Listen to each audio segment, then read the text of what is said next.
Okay, we're gonna do a 10-minute head-to-toe assessment.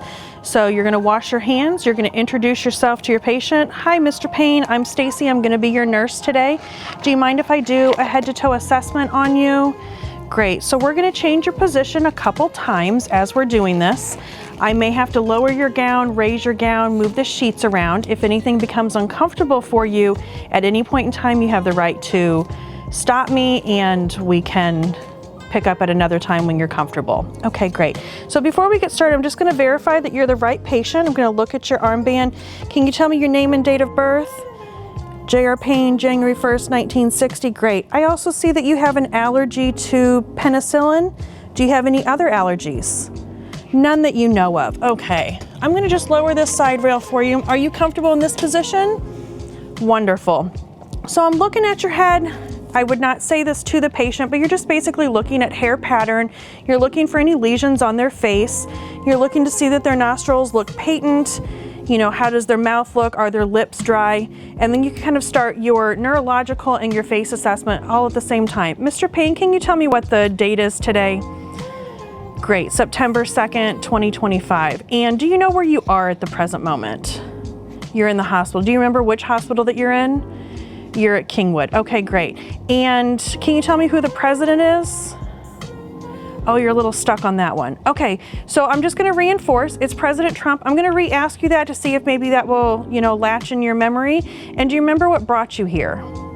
You were having some abdominal pain. Okay, so this tells me about their neurologic status, that we are alert and oriented to person, place. We're a little off on time because we're not quite sure who our president was, and the situation, they did remember that they had abdominal pain. So at this point in time, I'm gonna look at their eyes. So if you will just look straight ahead for me, I'm gonna shine a bright light in your eye, and I'm gonna come in from the side, and then I'm gonna remove the light. I'm gonna come in from the other side, and what I'm looking at this point in time is for your pupils, if they are round, if they are both equal in shape, did they constrict down when light was shown into them, and then did they relax once I took the light away from them? So in this situation, I would also be looking for a size. Most of your little pen lights have sizes on them, so you would tell if they have a pupil of 3-4 millimeters in size, they are equal, round, and reactive to light. Now we can also do accommodation. So Mr. Payne, if you will follow my pen light, I'm gonna bring that all the way to the tip of your nose. Keep following it. Okay, great. And we're gonna go back out. Yep, I made you cross-eyed, absolutely. So you're just looking for the strength of their eye muscles at those point in times. Then we're gonna kind of look at their visual field. So if you can follow my pen light, and you're gonna slowly move the pen light up, back to center, up, back to center, down, back to center, down, back to center. That's testing for their strength in their eyes, if they've ever had any strokes, that they may not be able to pull one eye or both eyes in all of these different visual fields. You can also check their peripheral vision. So Mr. Payne, just tell me when you see my fingers. Right there, and as you kind of bring your head in, it should be level with what their face is. That's a good peripheral vision. Sometimes they can see them a little further back, and sometimes you have to come all the way in front of their head, which is not such great peripheral vision. Mr. Payne, while we're looking at some things, can you give me a big ah? And I'm looking in his mouth at this time with my pen light, and I'm just making sure that that uvula rose and fell, any redness, any lesions in the back of the throat, and everything looks good. I'm also listening to the quality of his voice. Is it clear? Is the speech slurred? And these would be indications, if it's slurred, that we may have had a stroke or we are currently having a stroke. I could be looking for any facial drooping on one side. Again, another indication for a stroke. Can you give me a big smile? Great. And so you'd look to see that both sides, both corners of the mouth actually lifted up equally. And again, more of that stroke thing. At the same time, if they had any hearing problems, make sure you take a look and look inside of their ears. Is there anything that could be obstructing it? If they're not here for any ear problems, we are not experts in ears. Look at their neck. This patient happens to have a trach, so none of the talking would actually be audible unless I had a passing mirror valve over top of the trach, so we're just gonna act like that doesn't exist. You could bring your hands down and also get a carotid pulse at this point in time. And again, one side, at a time, never both at the same time, because you could occlude them and then make them pass out. All right, Mr. Payne, I'm gonna now move down to your chest. And so what we're gonna be looking for is your skin at every portion of this assessment. And at the same time, I'm gonna listen to your lungs. I'm gonna listen to your heart. I'm gonna listen to the valves of your heart. And then we'll move on to your stomach. I'm gonna ask you to take a lot of breaths, and you just follow along with me, and we'll go at a pace that's comfortable for you. Now, for video purposes, I'm gonna lower the gown all the way down, but for privacy, if you are the nurse, if you stand at the head of the patient and look down the gown, you don't need to fully expose the chest to anyone that might walk into the room. You can see the rise and fall from the head. You can lift the gown up and maneuver yourself to be looking at all of the chest instead of having to fully lower and expose your patient. Male patients often don't mind having their tops exposed. Women, obviously, it's a privacy thing. I'm looking to make sure that the chest is rising equally with each breath. If there's anything that one side rises and the other does not, I could be concerned that the client has what we call a pneumothorax. I could pinch up by the clavicle and see if there's any skin turgor issues. If the skin stays upwards, we would call that tinting, and the patient is possibly a little dehydrated. I can do the same on an arm, I can do the same on the leg, but they usually do the chest. Just warn them that you're giving them a little pinch before you do that. I'm looking at the color of the skin in relationship to the head, and like I said, for the video purposes, I'm gonna lower the gown down, but in real practice, just move your stethoscope in yourself so you can actually see the chest. Mr. Payne, every time I move my stethoscope, if you would take a deep breath in as deep as you can and exhale that out. So I'm listening to the upper lobes, and then I go directly across. And then I come down basically where your upper and your lower lobes are kind of meeting each other to make sure that there's no collapse of your upper lobes, and then directly across. Now, if you're worried about making them breathe too fast, breathe every time you move the stethoscope. And then that way, you won't go too fast. Now, when I get to the bases of my lungs, you hear the bases of the lungs more on their lateral sides. Lateral is the term for side. And you just want to make sure you've listened to upper lobes, mid lobe, and their bases. And remember, where I have a heart, I don't have a mid lobe, so you shouldn't hear breath sounds where the heart is. But remember, patient's anatomy can flip, so I may have a heart over here, and so I would hear breath sounds on the opposite side. At this time, if the patient is able to, you can ask them to sit up, and you repeat the same process, that same pattern of breath sounds on the posterior side. Now, you will see some videos do 16 auscultations. I'm a firm believer of as long as you hit every lobe. The main thing is you are comparing upper and upper, mid to mid, low to low. You don't want to listen to one side and then go to the other. It's always crossing over. While you have the heart, and remember, privacy reasons, I can see everything that I just did from this angle. Video purposes, we're going to take their gown all the way down. Next, we're going to listen to the heart valves. Now, it seems interesting because your heart is located over here. However, the loudest points are going to project actually at angles from where the valves really are. So you're going to feel down on your patient to the second intercostal space on the right side of the sternum, and you're going to listen for the lub-dub. So second intercostal, lub-dub. You're going to go directly across second intercostal left side, and now I'm listening at the pulmonic valve. Third intercostal left sternal border, I'm listening for Erb's point, and this is the loudest place that you will hear S1 and S2. So that lub-dub is really, really loud here. No murmurs, no whooshing, no nothing, just lub and dub. I'm going to come down to the fourth intercostal space, left sternal border, and this is your tricuspid valve. And then we're going to do the fifth intercostal mid-clavicle, and if you have a woman, you're going to want to lift their breast out of the way. The back of the hand is non-assuming.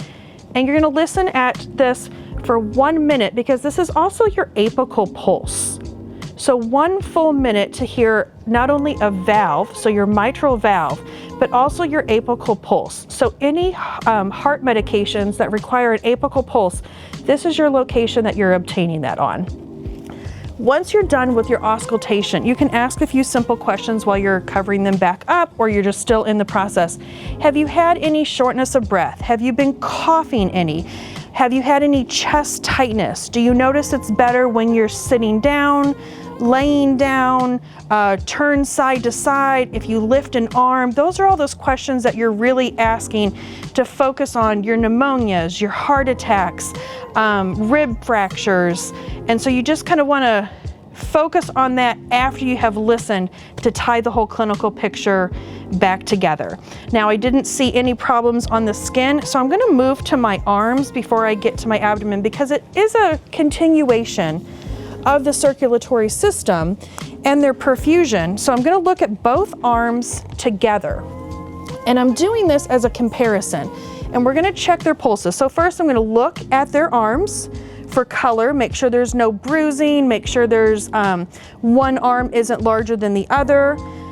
And I'm now going to listen or feel for their brachial pulse. So right in that nook of that elbow on the inside, and I want to use 2 fingers, never your thumb, because you'll feel your own pulse. And I want to feel the quality of their pulses.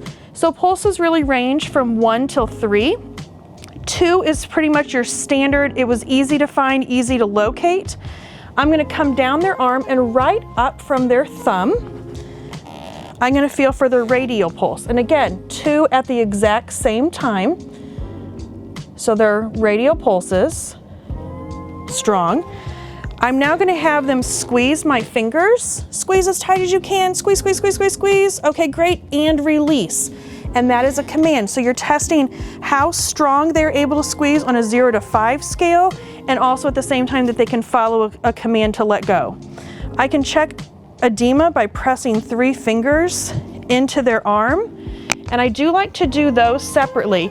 And after you've pressed those fingers in, run your finger back over top of that, and did you have any divots? That would be your edema.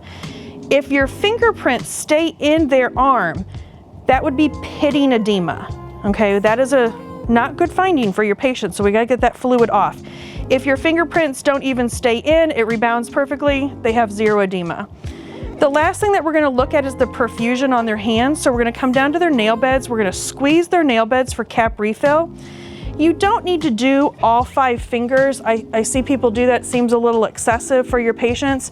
Really, if I can perfuse any of my fingers, it's gonna turn white, come right back to pink in less than 3 seconds. That is good cap refill for your patient. So at this point in time, we have done head, we have done chest, we have done upper extremities. You can move on to lower extremities, or we can go ahead and move to the abdomen, but you need to lay your patient down flat for this. So Mr. Payne, I'm gonna lay you flat. If you have any problems breathing while you're laying flat, just communicate with me, and I can sit you back up as fast as the bed will allow me, okay? And remember your back when doing your assessment. You shouldn't be doing too much bending or twisting. You want to work in this career for a long time, so always raise your bed in that process. Now, with your abdomen, I just need to expose their belly so their privates can stay private. And first thing we're going to do is we're going to look. So just like we looked at the chest, we're looking at the abdomen. Now, this patient actually has a stoma for an ostomy, and these are those things that you may not have gotten in report, but you just note it. It's odd that they doesn't have a pouch over top of it, but it's also a mannequin, so we're just going to flow with this. I'm looking for any masses that might be bulging, any pulsations that could be happening in your upper abdomen. That would be your aorta. And you don't touch anything, you don't listen to anything. First, you're just inspecting, okay? The second thing that you're going to do is auscultation. So I'm back to my ears again. Start at any quadrant, it doesn't matter, but you have to look at your abdomen in 4 quadrants and listen. Once you hear that gurgle, gurgle, you can move to your next one. Gurgle, gurgle, move to your next one. Gurgle, gurgle, I can move to my next one.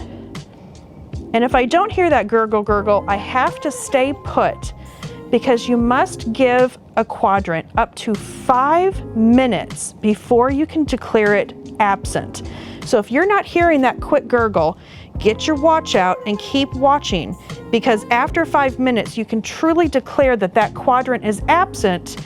But if it just took a little time before you heard the noise, then it's hypoactive. So all 4 quadrants are auscultated, and now I'm going to palpate. I like to use a rocking mechanism with my hand. I'm just pressing in, and at the same time, I'm looking at their face for any grimace, because there's nothing my hand is going to show me. I'm looking to see if they're being brave and trying to hide that. They came in for abdominal pain. This is where their pain might be localized. If they grimaced on any of the quadrants, I might want to do a deeper palpation where I will bring both hands in and push a little deeper and see, does it radiate somewhere if they had pain. If they had no pain on light palpation, there is 0 reason to do deep palpation, okay? So now that my abdomen is assessed and everything is fine, I'm gonna move down to their perineal area. Now, with privacy, again, you just kind of keep only exposing what you need to. When you're in the perineal area, if they don't have any indwelling catheters or anything that they are draining urine from, the main thing you're looking for is their hair pattern. Are we losing any? Do you get any odor coming from their perineal area? Because they may tell you they have used the restroom. In case they haven't, this is a good time to see, is the story matching? Because they may have urinated or soaked the pad beneath them, and you can clean them up. I'm looking to see if there's anything that I need to clean on the next bath time that I come in, and just make sure that their anatomy looks in place. As you're moving through your systems, you want to be asking them questions. Have you had a bowel movement? Do you remember when your last bowel movement was? Do you remember if it was formed? When was the last time that you used the restroom?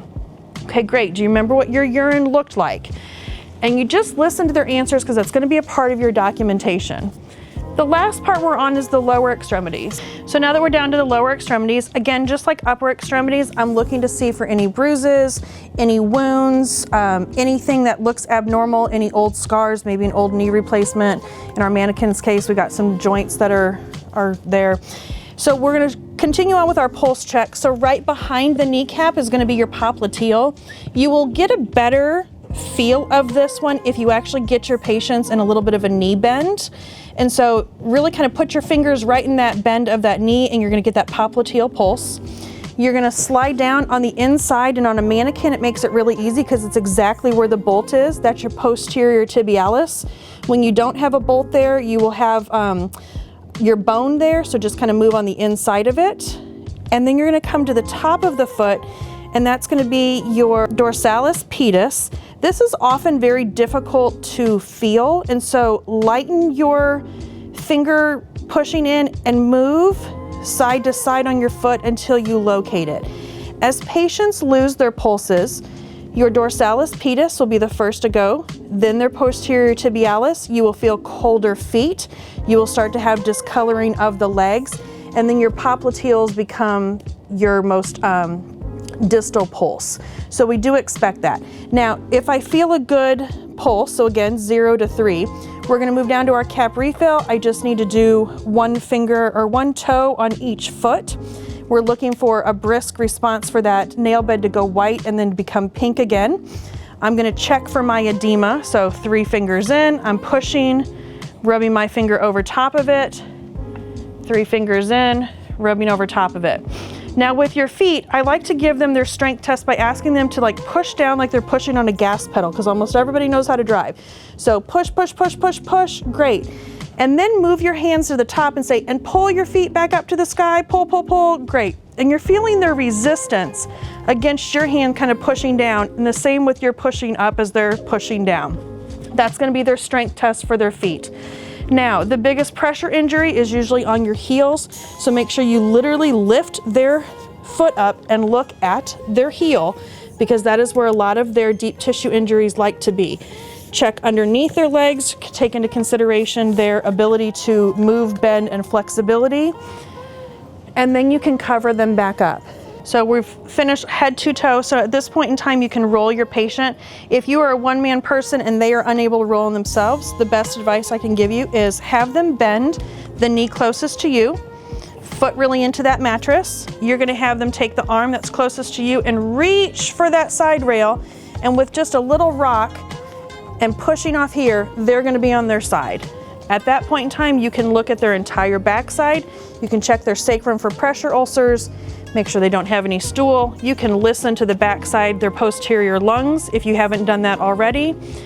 And then you can set them right on back down. You just reverse the same process, straighten their leg out, and then cover them back up. Mr. Payne, your assessment looks great. Your breath sounds were clear, heart sounded great. I'm just gonna sit you back up. I'm gonna pass everything on to the doctor.